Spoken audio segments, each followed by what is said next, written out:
Honoráveis ouvintes, sejam muito bem-vindos a mais um episódio do Extramuros Podcast.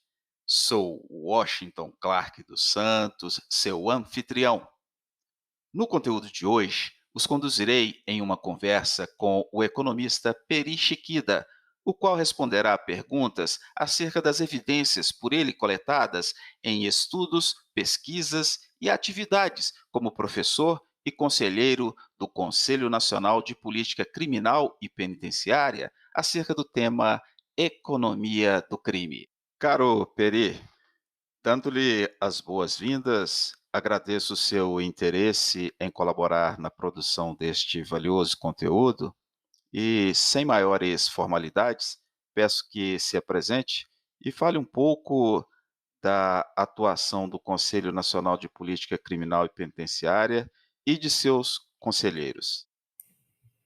Primeiramente, colega Clark, é um prazer estar aqui.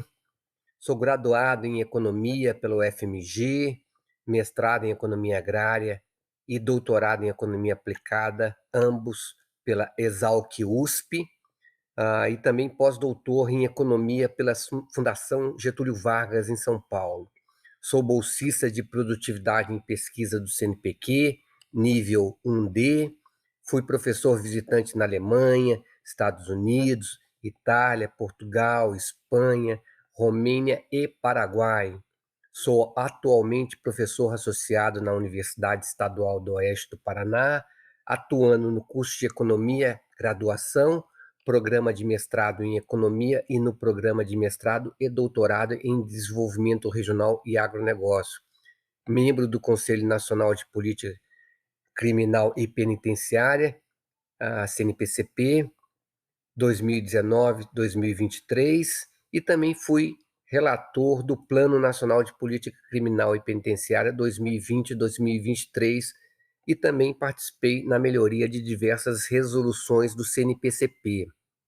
O CNPCP é um órgão criado em 1980 e com atribuições previstas no artigo 64 da LEP, a Lei 7.210 de 84, integrado por profissionais fundamentalmente da área jurídica, professores e representantes da sociedade civil ligadas ao binômio criminal e penitenciário. Ele constitui o primeiro dos órgãos da execução penal e, ao longo de sua história, o Conselho tem oferecido relevantes subsídios à implementação de políticas de Estado no âmbito criminal e penitenciário, mediante informações, análises técnicas e deliberações para aperfeiçoamento das políticas públicas. E também é importante dizer que preconiza-se para esse órgão a implementação em todo o território nacional de uma nova política criminal e principalmente penitenciária, mas a partir, sobretudo, de periódicas avaliações do sistema criminal, criminológico e penitenciário, bem como a execução de planos nacionais de desenvolvimento quanto às metas e prioridades da política a ser executada nessa seara. Considerando que a delimitação do Plano Nacional de Política Criminal e Penitenciária do período 2020 a 2023 focou no tripé criminalidade violenta, corrupção e crime organizado, quais os resultados obtidos? A forte contenção das lideranças de organizações criminosas em penitenciárias federais, graças, sobretudo, ao esforço conjunto de integrantes do Ministério da Justiça e Segurança Pública e do governo paulista, a época foi de fato muito boa. Quanto ao enfrentamento à corrupção, aí temos um ano muito profícuo, o de 2019, mas, infelizmente, com a saída do ministro Moro em 2020, isto foi, aos poucos, arrefecendo. E os dados da criminalidade violenta, por exemplo, homicídios, caíram bem, embora esses números ainda continuem, infelizmente, altos, comparando-se, sobretudo, com o contexto internacional. Para o combate a fraudes e corrupção, Visualizas a necessidade de um órgão governamental que centralize as ações de prevenção e repressão com autoridade sobre toda a esplanada dos ministérios? Por quê? Sim, sim. É uma instituição que seja séria, por isto mesmo, composta por profissionais preparados para essa função, com certeza poderá contribuir para o combate a fraudes e corrupção. E é bom que se diga que a corrupção e as fraudes, e a história mostra isso, já estão entranhadas não só na esplanada dos ministérios, como em outras esferas governamentais, lamentavelmente. O que o leva a apontar que, no Brasil, o crime compensa? O aprimoramento da estratégia de descapitalização das organizações criminosas seria um fator para a ruptura dessa conclusão?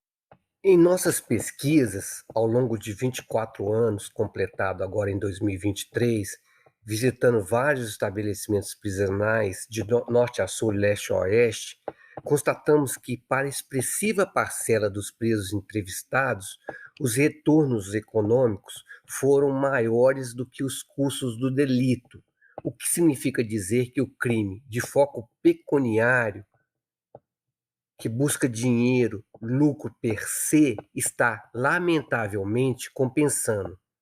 Em outras palavras, a balança dos incentivos e dissuasão está lamentavelmente favorável ao crime, pois as travas morais do delinquente, que funcionam como bússolas morais, estão fragilizadas, como é o caso da família, escola e religião. Ademais, há um total desrespeito dos bandidos pelas instituições polícia, poder judiciário, etc. A análise custo-benefício, leis e punições brandas, a impunidade no Brasil é assustadora, entre outros, são verdadeiros incentivos às práticas da ilicitude. E o aprimoramento da estratégia de descapitalização das organizações criminosas, sem dúvida nenhuma, é um fator muito importante para a ruptura dessa conclusão. Mas outros fatores podem contribuir enormemente para isso. Visando a mencionada descapitalização, que medidas indicas para a agilidade e o dever dos entes federados em integrarem e compartilharem dados e informações de segurança pública? Há, na sua ótica, indicativos da maximização da interação e integração dos órgãos e operadores do sistema de segurança e justiça? Sobre isto, realmente eu não acredito que medidas pontuais vão melhorar o macro. O que vai acontecer são conquistas pontuais. Então, indicativos da maximização da interação e integração dos órgãos e operadores do sistema de segurança e justiça, sem dúvida nenhuma, poderão contribuir para exatamente esse enfrentamento.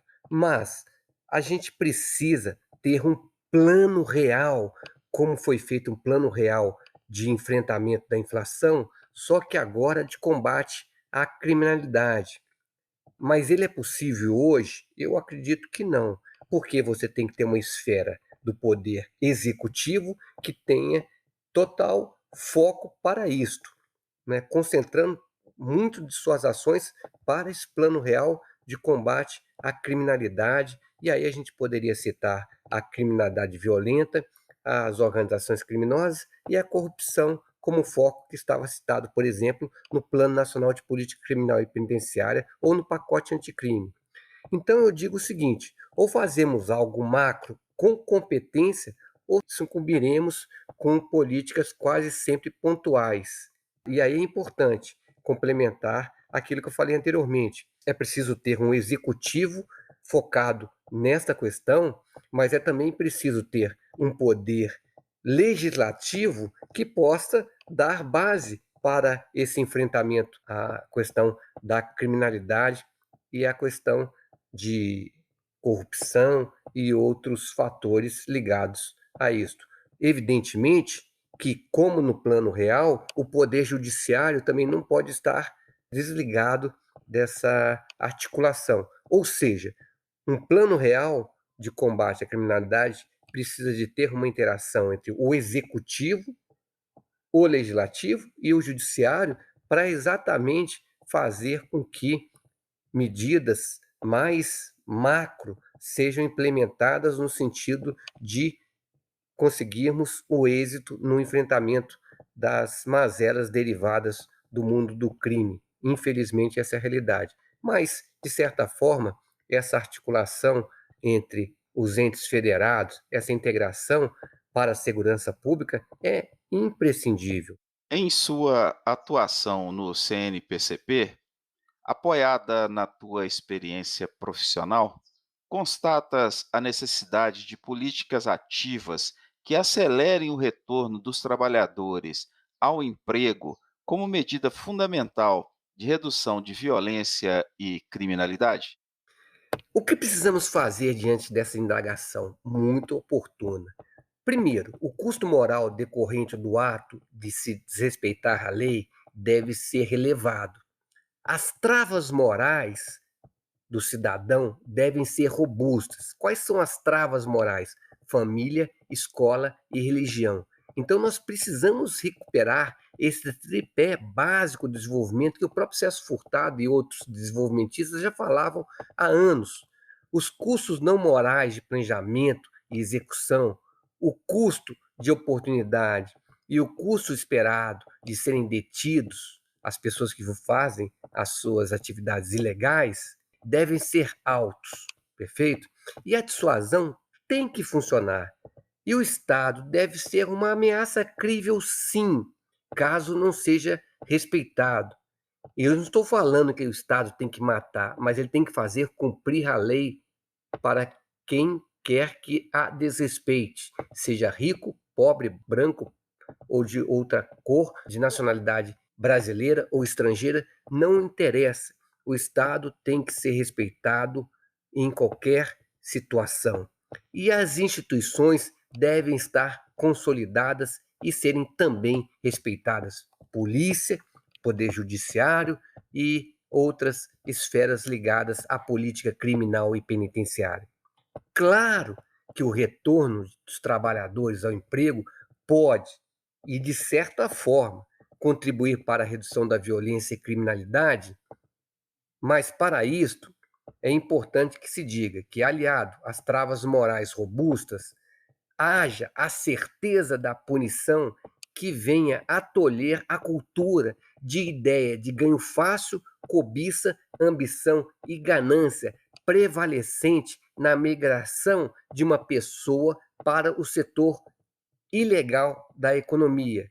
Ou seja, muitos do que nós entrevistamos de norte a sul, de leste a oeste nesse Brasil, estavam trabalhando, estavam tendo um emprego ou, de certa forma, no mercado informal. Portanto, é importante que a gente foque nas causas dessa migração.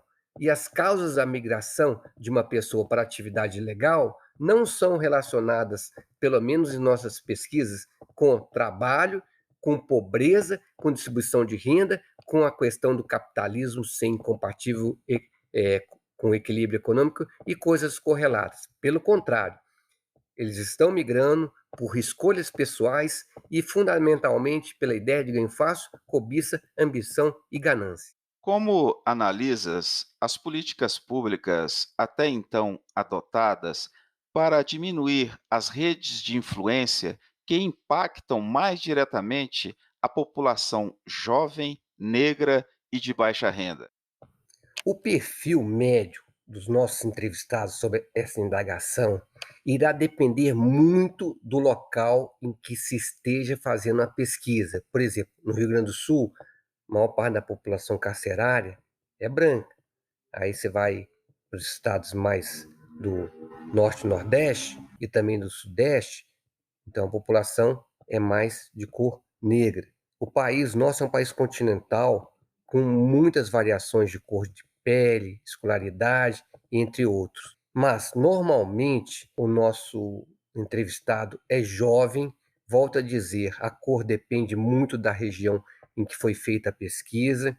Ela se diz religiosa, essa pessoa, mas não pratica. E solteiro, entre aspas, pois normalmente essa pessoa já teve outras uniões desfeitas. Normalmente são filhos também de pais separados, parou de estudar cedo e declarou ter trabalhado e ganhava entre 1 e 3 salários mínimos. Fazia uso de bebida alcoólica, fumo e drogas ilícitas. Então, só complementando, e a gente volta com aquela questão anterior. Um apontamento que merece menção é a relativa menor importância das dificuldades econômicas, dificuldade financeira, endividamento, ajudar no orçamento familiar, pois estava desempregado, etc., como causa de imigração para o crime lucrativo, aquele que busca dinheiro. A pobreza e a distribuição de renda foram itens que sequer apareceram para os pesquisados como causas para esse tipo de crime de natureza econômica. Então fica a recomendação de que o reconhecimento dos motivos da migração para o ilícito econômico não precisa de dados fictícios para se sustentar e, pior, pode inverter premissas vitais para o combate do próprio crime. Em nossos trabalhos, o que é importante dizer é que o crime econômico foi cometido porque os benefícios financeiros foram bem superiores aos seus custos, sendo o tráfico de drogas, roubo e furto os delitos mais frequentes e motivados, novamente ressalto isso, pela ideia de ganho fácil, cobiça, ambição e ganância. Consegues extrair das visitas e pesquisas que realizas a dimensão do impacto nos indicativos de violência intra e extramuros das atividades laborais, religiosas e de ensino nas unidades prisionais? Isto a gente consegue perceber a olhos vistos que realmente as atividades laborais, religiosas e de ensino nas unidades prisionais, elas têm um poder muito relevante no sentido de certa forma, minimizar a prática delituosa após a saída desse preso, ou seja, a volta dele à comunidade. Mas eu sugiro que leiam o Plano Nacional de Política Criminal e Penitenciária 2020-2023, onde que vários trabalhos são citados. Eu poderia salientar, por exemplo, o trabalho do William Zonato, que ele fala do sistema prisional e a remissão de pena pelo comportamento, ou então da Sandra Brogliato, que fala do trabalho atrás das grades, um estudo numa determinada penitenciária. Esses trabalhos foram feitos a partir do chão de fábrica, do Gemba. O que é Gemba em japonês? Gemba em japonês é o lugar da verdade, onde as coisas acontecem. Traduzindo, seria, de certa forma, o chão de fábrica. E aí o Plano Nacional de Política Criminal e Penitenciária supracitado, ele, após invocar conclusões de estudos sobre os custos de oportunidade para a prática de crimes e a fragilização na sociedade brasileira dessas travas morais, quais sejam formação familiar, escolar e religiosa, ele conclui que o sistema criminal deve colaborar urgentemente, prementemente, para que o preso e o egresso recuperem o rumo ligado às referidas travas morais, variáveis essas dissuasórias da criminalidade. Então, a execução penal, ela deve ser exercida e ela, evidentemente, não exclui, em hipótese alguma, a dignidade humana. No tocante aos egressos do sistema prisional, acreditas que a implantação de políticas públicas que permitam a absorção da mão de obra destes possa refletir no decréscimo da reincidência criminal e dos índices de crimes violentos? A implantação de políticas públicas que permitam a absorção da mão de obra, sem dúvida nenhuma, ele pode refletir num decréscimo da reincidência criminal e dos índices de crimes violentos. Eu estou fazendo referência ao trabalho desenvolvido no Plano Nacional de Política Criminal e Penitenciária, porque ele, de fato, ele teve a contribuição de vários profissionais ligados à temática. Foi feito também uma audiência pública, foi feito também consulta pública, de modo a democratizar o debate. E aí a gente pode dizer que conseguindo-se que o sucesso na empreitada de reintegrar, né, o preso à sociedade depende da construção de um tripé. Primeiro, é necessário que o preso saia da prisão predisposto a não cometer novos crimes, ou seja, tenha convicção de que o crime não compensa. E hoje no Brasil, o crime, infelizmente, os nossos resultados é que o crime está compensando. Segundo, o Estado precisa construir, desculpe, um sistema eficiente, preparando esse encarcerado para novas possibilidades de convivência social pacífica. E aí pode fazer a questão da melhoria educacional, da melhoria religiosa e também com a questão do trabalho. E terceiro, a sociedade não pode retroalimentar a propensão para o crime, devendo contribuir para o processo de reinserção social por meio de instituições empresariais ou de organizações da sociedade civil. Então, é uma questão complexa que envolve uma série de esferas nesse tripé, mas evidentemente que não só o trabalho, mas uma boa formação educacional, uma boa formação religiosa, uma boa formação que reconstrua a base familiar, ainda que o preso esteja distante dos seus entes queridos familiares, pode, sem dúvida nenhuma, resgatar o tripé: família, escola e religião, e mais trabalho. Isso contribui enormemente para as funções dissuasórias no mundo do crime. Recentemente, o ministro do Supremo Tribunal Federal, Ricardo Lewandowski, declarou que, para o combate à criminalidade organizada, há a necessidade de uma reforma no sistema penal. Qual o principal item a citada reforma deve visar? O desencarceramento seria, por si só, a solução para a melhoria das condições das unidades prisionais? É o que a gente já havia comentado anteriormente, né? São medidas pontuais que vão resolver problemas pontuais. E até quando o crime no Brasil vai compensar? Primeiro, vamos pensar numa balança de incentivos de dissuasão. E hoje o que está acontecendo? A balança dos incentivos está muito mais pesados do que a de dissuasão. Vamos pensar. As travas morais, bússolas morais, extremamente fragilizadas: família, escola, religião. Há um total desrespeito pelas instituições, pelos delinquentes. Polícia, poder judiciário, essas instituições não estão sendo respeitadas. A análise custo-benefício, as leis e punições brandas, etc., são total incentivo às práticas da ilicitude. Então, isso está pesando um lado da balança. E a dissuasão está levinha, levinha. Como que ela está levinha? Os custos não morais de planejamento e execução do crime, o custo de oportunidade, o custo esperado de serem presos e condenados estão extremamente baixos. O custo moral decorrente do ato de se desrespeitar a lei, baixo. E o Estado não está sendo respeitado e, portanto, não tá sendo uma ameaça crível. Volto a dizer, não quer dizer que o Estado tem que matar, ele só tem que fazer cumprir a lei, perfeito? Então, o que, que a gente precisa? A gente precisa, ministro Ricardo Lewandowski, Vossa Excelência, de um plano real de combate à criminalidade. Ou seja, os incentivos têm que ficar bem levinho lá em cima e a dissuasão tem que pesar aqui embaixo na balança. Então, os incentivos, o crime, ele tem que ficar residual. Como a inflação anteriormente, eu sou economista, como a inflação anteriormente era de 4 dígitos, hoje está na casa dos 2. Então, o que, que a gente tem que fazer? Pesar a dissuasão. Então, os custos não morais de planejamento e execução do crime, o custo de oportunidade, o custo esperado de serem detidos e condenados devem ser altos. A dissuasão tem que funcionar. O custo moral decorrente do ato de se desrespeitar a lei deve também ser relevado. As travas morais devem ser robustas, família, escola, religião, ou seja, o tripé básico do desenvolvimento deve ser resgatado.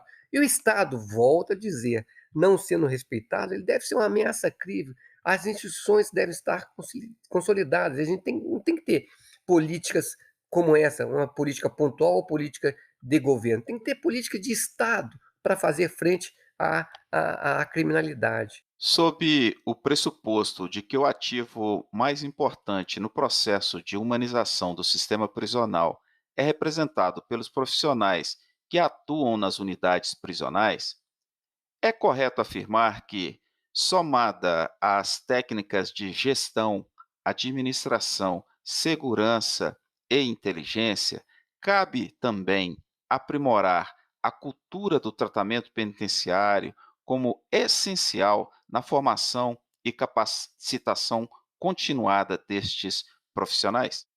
Eu tenho um ditado, uma frase, é frase minha mesmo.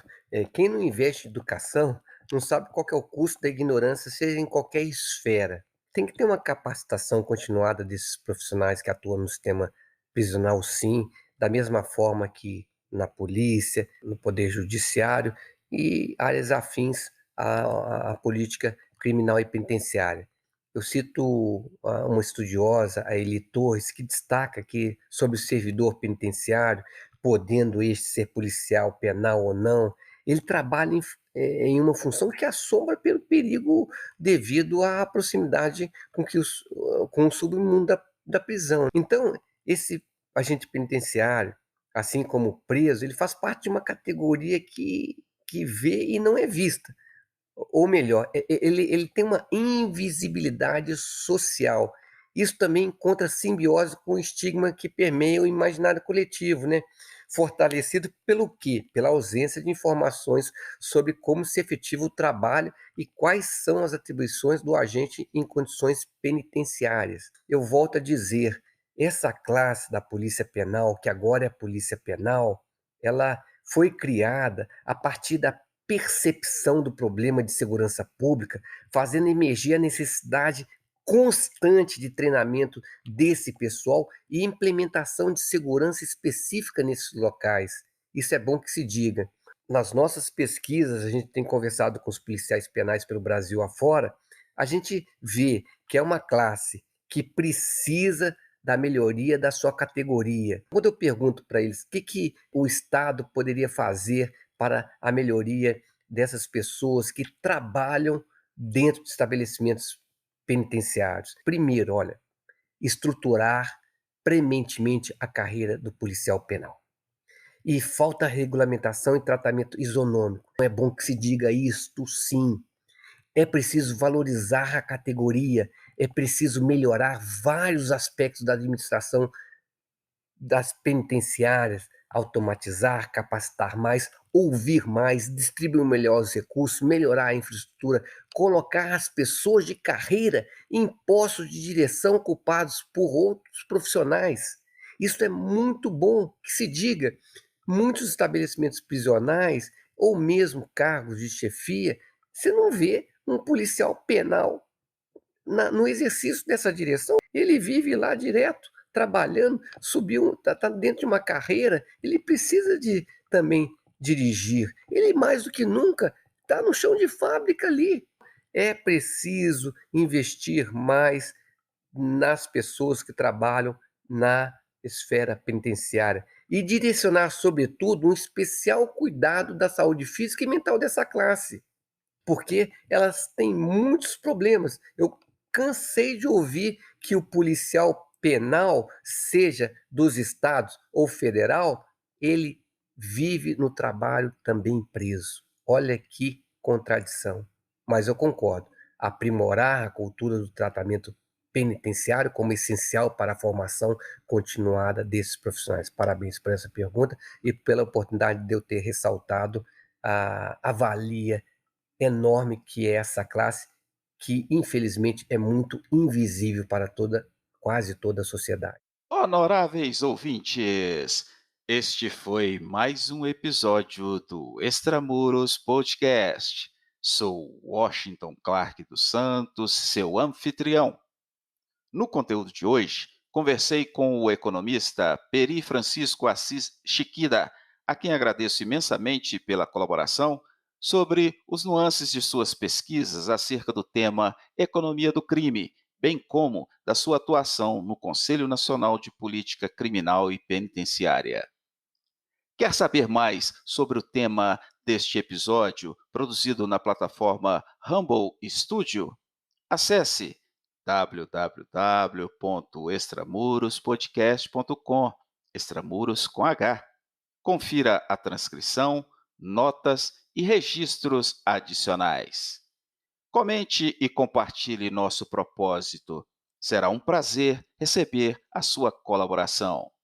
Pela sua audiência, muito obrigado e até a próxima.